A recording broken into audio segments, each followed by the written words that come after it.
Welcome back, everybody. Today we are going to do the Forgotten Weapons video on the Carl Gustaf M42, the 20mm recoilless anti-tank rifle. It's a really cool time period, and I'm incredibly interested in the early anti-tank guns. The constant back and forth and cat and mouse game between the tanks and defense against tanks for World War II, and even the in parts of World War One, just having this new thing on the scene that was going to require a response. And then obviously the way that the Germans use their tanks in World War II, they become a focal point, a central issue for all of the belligerent powers of especially World War II. So just a really interesting time period, and I'm personally interested in the early periods of the anti-tank guns, you know, when they need to essentially have something to combat the how great and fast moving technologically these tanks were. So let's go ahead and jump into it. Before we start, remember, if you like the channel, want to support what we're doing over here, you can like, comment, subscribe. You can join the Discord. I'll put the link in the description box down below. And before we get started, happy Thanksgiving, everybody. Let's jump into it.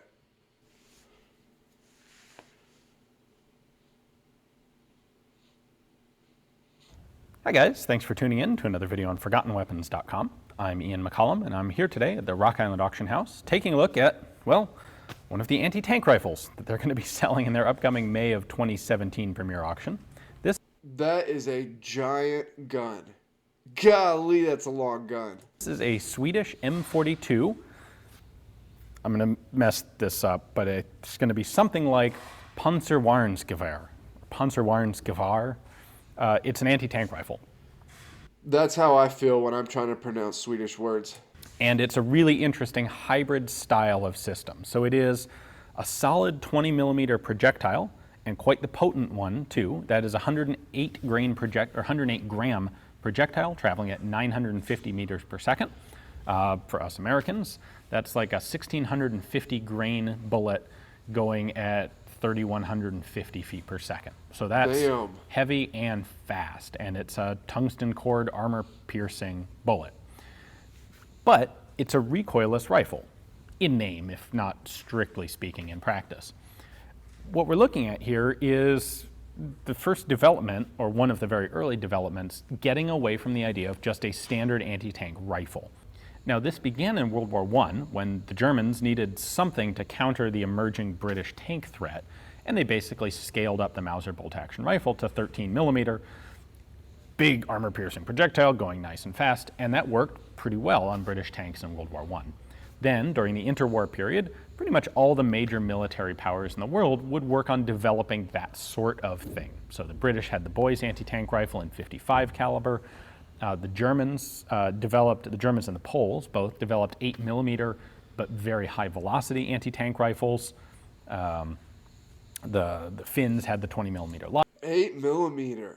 Man, that just seems, that is hard to comprehend how that would work. Obviously, it's going ridiculously fast at that small of a caliber. The Swiss developed the 20mm Solothurn S1000s.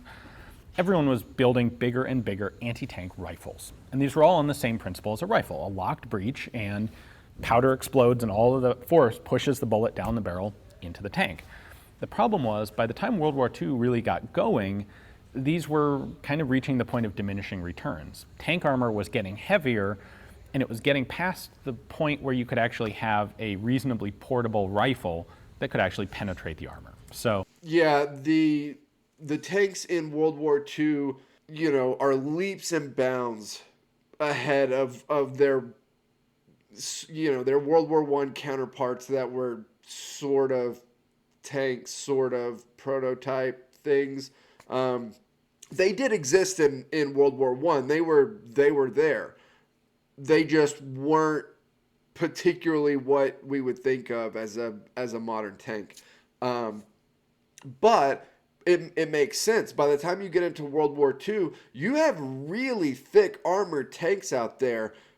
The Soviets roll some tanks out that the Germans struggle penetrating the armor on it. So yeah, I could see how this would be an issue, especially if you're shooting a smaller caliber round. I just, like I said, that 8 millimeter is hard for me to comprehend. Some of the better ones were these 20 millimeter Swiss and Finnish guns, but you're looking at like a 120-pound gun at that point, and that starts to really push the limits of portability. And at that point, you're like, maybe we should just step it up a little bit to like a 37 or a 50 millimeter gun and make it an artillery piece, because we're losing the portability of a rifle already anyway. Well, what would eventually develop were shaped charge projectiles, where instead of depending on a hardened armor-piercing bullet core to just power through the armor based on its velocity, instead you'd get an explosive charge that was shaped in such a way that it would create a very thin stream of molten metal that could cut through armor using thermal properties instead of just velocity. And this is a hybrid between those two. So the thing is, with a shaped charge, you've got a relatively large diameter projectile, and you can't just fire that through a rifle.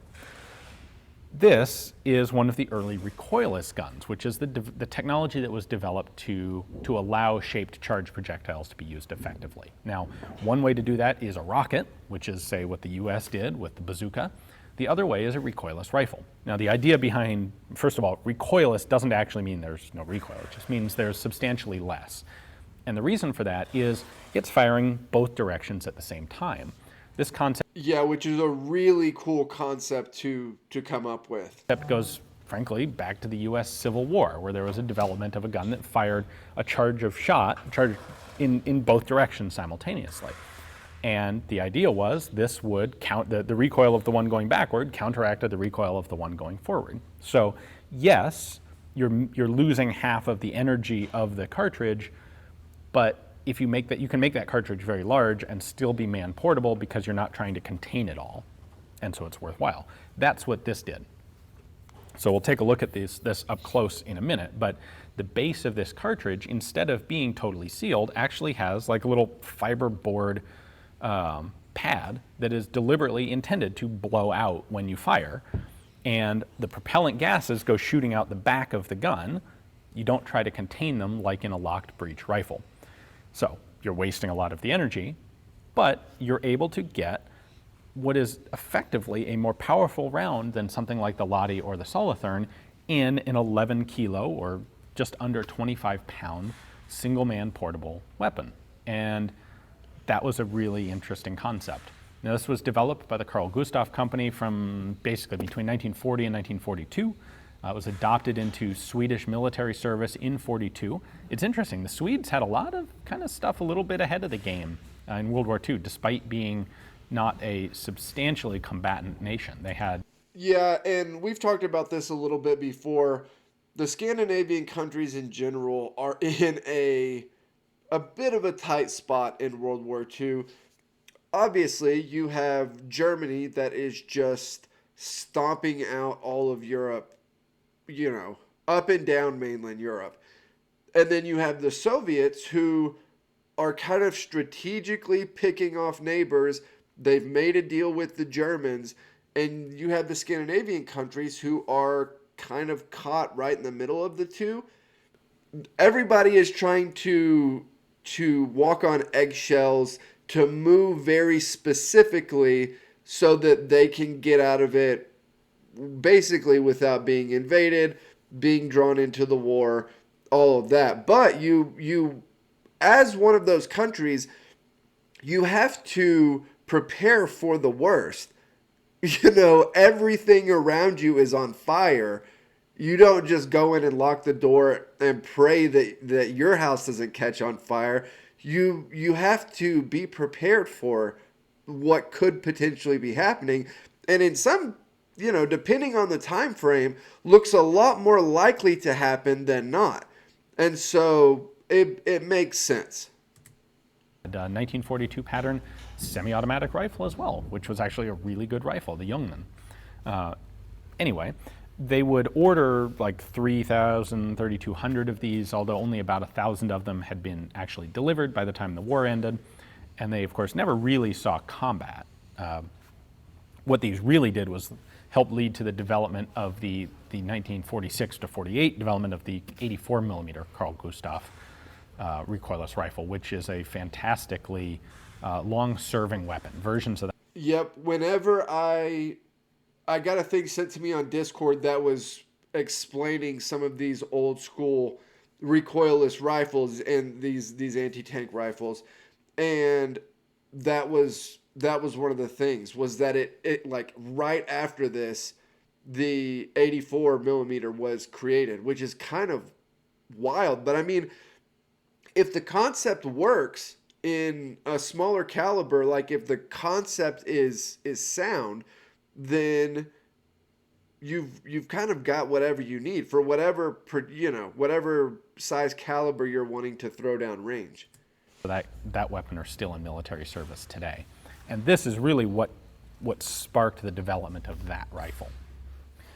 We'll start with the ammo, and this should give you a decent size comparison. There's a nice full clip of 30-06 for an M1 compared to a single cartridge for the M42 anti-tank rifle. Now, this is a 180mm long cartridge, which is just ludicrously huge, but remember that this is not a locked breech. So a lot of this powder is being vented out, well, all the powder is being vented out the back of the gun, which means you're losing a lot of the potential thrust to the bullet. So the amount of powder is oversized to compensate for that in the first place. Yeah, that is massive. And that's what the 30-06 rounds, though, that's what I was saying about the 8mm earlier. It's just such a small round. The 30-06 isn't, but the 8mm one was. That's an incredibly small caliber to be stopping a tank with. That's why I said the energy and force behind it, the speed it had to be traveling, had to be absurd for it to make any sense of how it does any damage at all. Looking at the back of the case, you can see a standard primer right there, but then we have this brown area in the middle. Now, when we look at a fired case, you'll see that primer is dimpled, and this is blown out in these two areas. And again, that's deliberate. That's what makes this recoilless, is the energy. While there's a solid bullet going forward, there is a lot of powder and debris going backwards. And that's what balances the recoil and makes this a practical gun to actually fire from the shoulder. It is loaded from the back, and this would be operated by a team, of course. So you'd have a gunner and a loader. What the loader is going to do is push this lever forward, which is going to unlock the breech, and then allow it to pivot open, actually on this side. Push that forward, and then it pivots open like this.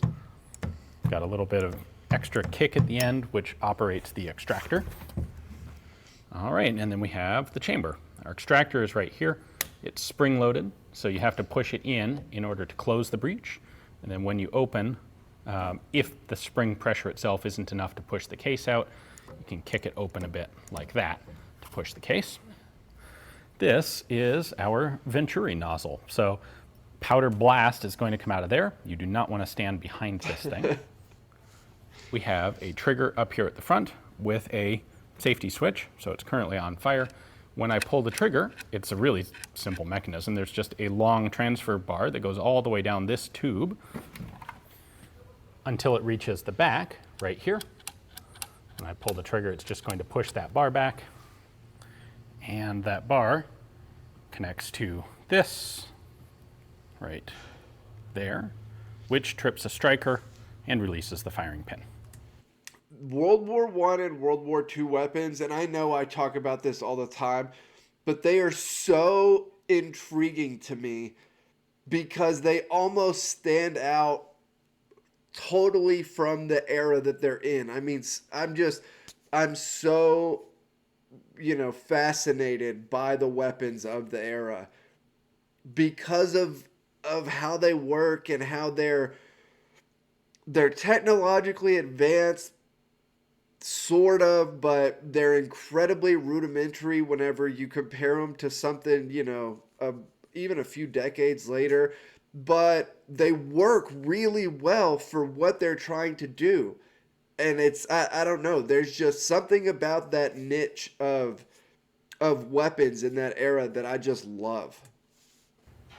So this is our actual breech block. It has the same pattern of openings right there that you see very obviously burned into the empty fired cartridge case, like right there. Now this plate does very quickly erode, as you might expect. It's getting a lot of very high pressure gas on it when you fire. Apparently this plate lasts about 20 rounds of armor piercing ammunition, or about 40 rounds of practice or high explosive. Unlike a lot of anti-tank rifles, this thing was actually made with, or shipped with, or equipped with, both solid armor piercing and high explosive projectiles. And the high explosive, because it wasn't velocity dependent, was a little bit lower pressure and thus less damaging to the gun to fire. There's a carry handle right here, pretty much at the balance point of the gun, just for general transit. But then when you're actually firing, this is your shoulder rest. You have a nice padded cheek rest here.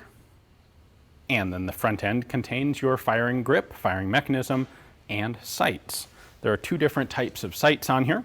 We have a set of folding iron sights. These are calibrated to 300 meters. Just a little front post like that. And then we also have an optical sight. Interestingly, this is a Miopta, made in Czechoslovakia, and it is basically a ZF4 optic, which is pretty cool. In fact, it is a ZF4. It is detachable, like so. This also comes out, it's a little bit loose at the moment, but you could take the optical sight mount off if you didn't want to use it.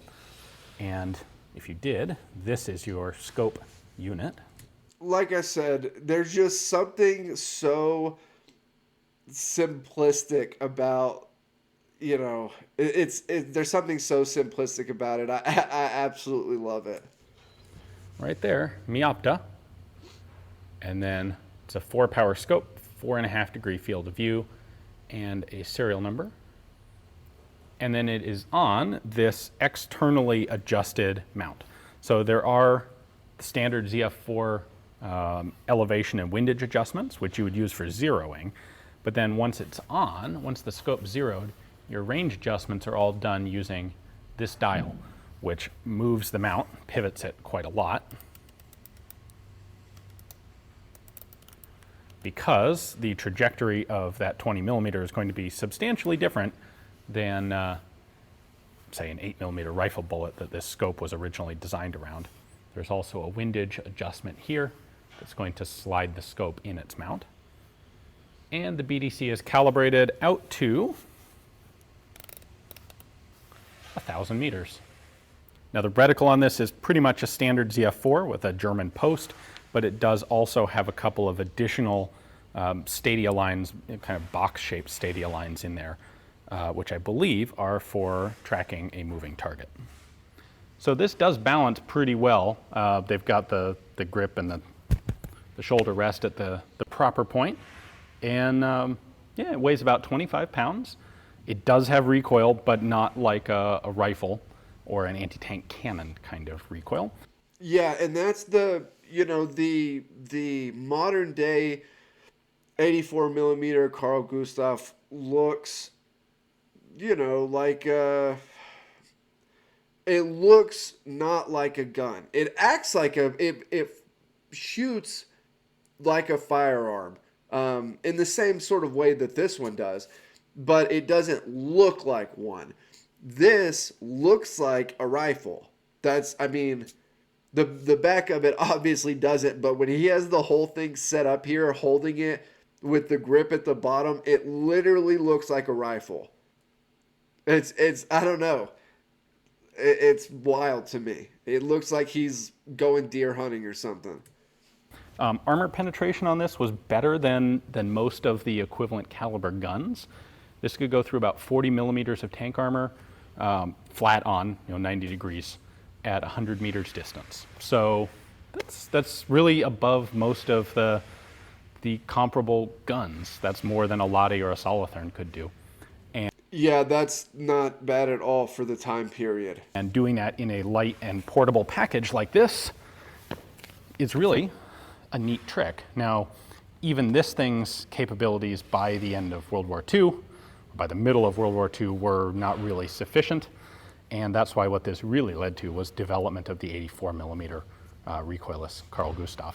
Yeah, and the reason for that is because of that back and forth. The back and forth of trying to have, Germany just runs through mainland Europe, runs through France specifically, but Poland, they're doing a lot of their dirty work, their initial pushes with these tanks. They are heavy on the tank use once Barbarossa starts. The back and forth is surrounding in a lot of ways tanks, especially for on the ground fighting. And so it's, what do you do if the Soviets make a tank that that your tanks as the Germans can't penetrate because the armor's too thick? Well, then you've got to figure out a way around it. If they have a gun that is smashing through all of your tanks, well, then you're going to have to slap some more armor on it. You have to figure a way. And so it's this constant, tinkering and moving back and forth. It's super interesting to me. So to open this thing, this would normally be done with a two-man crew, but pull the lever, rotate it open. This last little bit of spring tension pushes on the extractor, pops the empty cartridge out, put a new one in, and a push on the extractor there to release the bolt or the breech block. Pop it down, lock it in place, and you're ready to fire. You would not want to stand where the camera is now, because this jets out a whole lot of flaming debris. So there are a couple of pieces of footage out there that you can find on YouTube of people actually shooting these. In fact, I don't know for sure, but I suspect at least one of those may be this exact same gun. And it's pretty cool. You can see, first off, there's a tremendous amount of backblast that you do not want to stand behind. And you can see that there is, in fact, recoil. These make a huge amount of noise and a large concussion, and they absolutely do recoil, but nowhere near the amount of recoil you would have from one of these actually firing from a locked, sealed breech. So, if you would be interested in owning this one, it comes with all the stuff up here, plus some other things. There's a carry case, sling, transit bags, all sorts of extra goodies. Oh my God, that would be awesome. And you can take a look at pictures of all of those on Rock Island's website. You'll find a link to the catalog page for this piece in the description text below, and you can place a bid right there online if you're interested. This is an NFA transferable destructive device, so it does have to go through an NFA transfer, but yeah, transferable. So anyone who can pass the background check can own this and have a lot of fun with it. Thanks for watching.